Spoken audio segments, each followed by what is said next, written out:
I think you guys will find these notes are not terrible at all today, okay?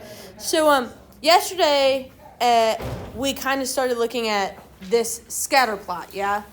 And all I've done compared to yesterday is I've gone ahead and thrown in my estimate of a line that might model what we see in the scatter plot. Because we said it was linear.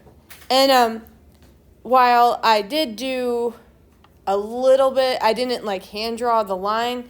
I did not do any calculations to come up with this line other than I kind of just did some guess and check with the slope and the y-intercept to try to get it close.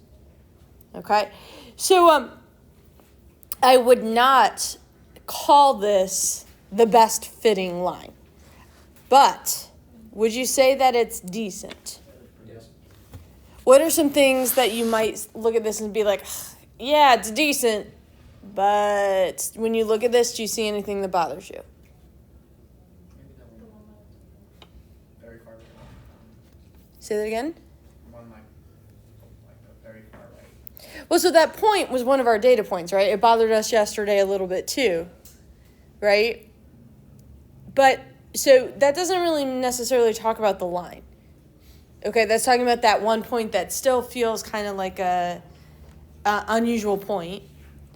But is there anything about the fit of the line that is bothersome to you? There's one thing that I still think is not great, but I wanted to keep the numbers pretty decent for this part of the notes. What do you got? Is it the top part of it sort of hangs closer to the underside of the line a little bit? I don't really know how to describe it. It's further away from the top end. Oh, yeah. You're getting to it for sure. The points above the line seem to be further away from the line than the points below the line. That's bothersome to me too, for sure. And I think we'll find when we do the best fitting line on Monday. I think when we do that, we'll find a decent amount of understanding what's going on here. Okay. So the way you're going to write your equations of your line, we already know that the equation of a line is y equals mx plus b. Okay? And if you write it in y equals mx plus b form, I'm not going to care. There are some things your line would need to have. Okay? The first thing is, in the statistics world, see, in algebra, we tend to think of lines you do the x term first and then the constant second. In statistics, since most of our things are real world values, we kind of think of that y-intercept as what you're starting with, because that's at x equals 0, that's a starting value. And then we're changing over with our slope. Okay? So in the statistics world, we tend to start with the y-intercept and finish. Now, that being said, y'all have been learning about y equals mx plus b since when? 7th grade? At least? Right? So I'm not going to get mad at you for doing y equals mx plus b when you've been trained on it forever and ever and ever. Okay? So write it either way. I don't care. Now, there are two things that you need to include when you write the equation of a line. The first one is a hat on the y. And we name that symbol y hat.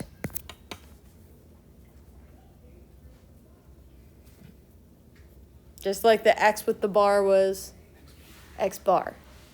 Okay? Now, the reason we need that hat is let's go ahead and say I know a point on the line. If I ask you guys this point right here, does this point have a y value? Yeah. But is it one of our data values? No. So the points on the line are y hats, and that hat communicates that it's a predicted value and not necessarily an actual observed value. That's what the hat communicates, okay? The other thing you would need is, and this shouldn't surprise you at this point, but context, okay? So if I wrote the equation of this line in y equals mx plus b, it would look at y equals negative 10x plus 250. That is the equation of this line, Okay? So this answer would get you a P. This answer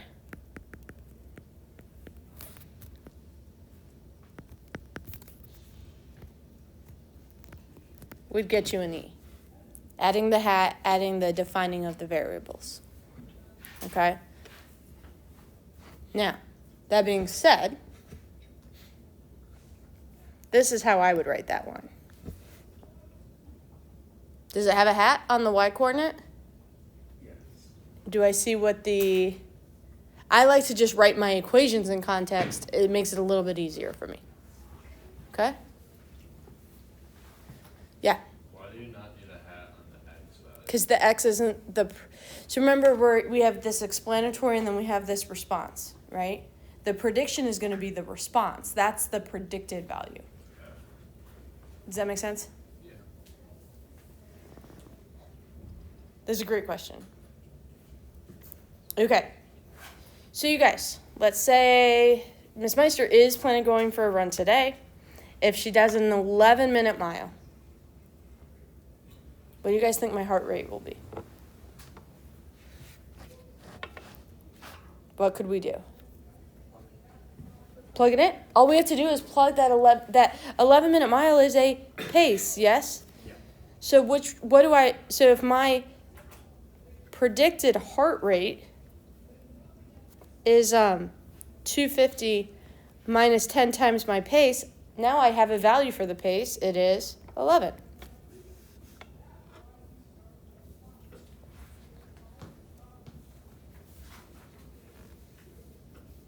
We okay with this idea? I don't know what that is, y'all. 40. I'll let you know when I run my 11-minute mile today if my pulse rate was 140. Everybody good? All right. What if I ran a 5-minute mile?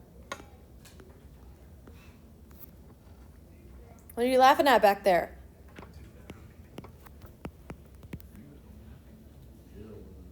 Kenny's the laughing one. He's the one I saw laughing. You don't think I can do a 5-minute mile? No, Becky said something. There is only one way I could run a 5-minute mile at this current state of fitness, you guys.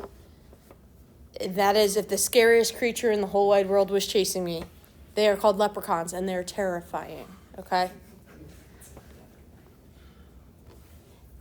Now, you guys, what if I set a new world record and ran a 2-minute mile? What would my pulse rate be? 2-minute mile, world record. 230 beats per minute. You guys, if my pulse rate is at 230, you're going to get on that phone and you're going to call the squad, okay? That's what I said to Kenny. I said, if you run something that fast, you probably die. If your heart rate gets that fast, you might die. At 200, I've done workouts at 200 beats per minute. Like when I was in Boston shape, I ran workouts at 200 beats per minute, for sure. I couldn't get up to 230 or 240. Yeah. No, I would not. I think there is some sort of threshold that you hit. I think anybody at 230 or 240 needs to be at the ER. So if the leprechauns are chasing me and I let my heart rate get that high because I'm so terrified, you'll find me at the ER. So with this information, you could theoretically predict what the fastest you can run is. Yeah. Interesting concept. Nah. I mean, if you round down. All right, guys. I got one more question for you. Another prediction question. What if I ran a 60-minute mile?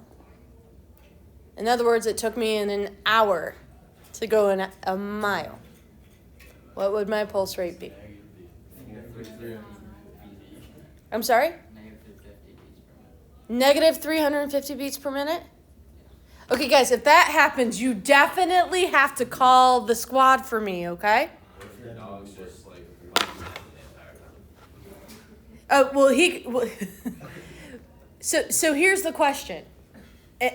Can I predict anything from this line? No. And just like it's ridiculous to predict way out this way, it's also you're not allowed to predict way out this way. So I'm going to teach you 2 new words. One's called interpolation. One's called extrapolation. Do you guys do work with Greek roots? Does anyone know what the Greek root inter versus extra mean? Yeah, this is inside. This is outside. Okay? So, interpolation is a big smiley face. When we did the 11-minute mile, do you guys see that 11 minutes is in fact inside my data values? So my model is only good for that like range of x values or paces. Okay? Extrapolation is predicting outside that range.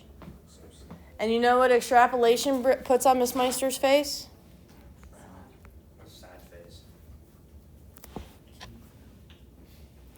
Makes me real sad. Now, big idea. 12. Could you guys predict 12-minute miles? Yeah. Yes. That's extrapolation. Because 12 is outside my data range. But But it's still included. It's pretty close, right? Like if it's still included on your x-axis. Nah. It's still extrapolation. So, big picture, extrapolation is bad. In reality, in the statistics world, we would trust the prediction for 12 pretty decently still because it's so close to my range of values. We would trust 13 a little bit less, 15, 18, 20, way less. Do you guys get what I'm saying there? The further out we go, the less we trust our predictions. Cool? All right, that's all I have for today. You guys are to work on the green homework assignment.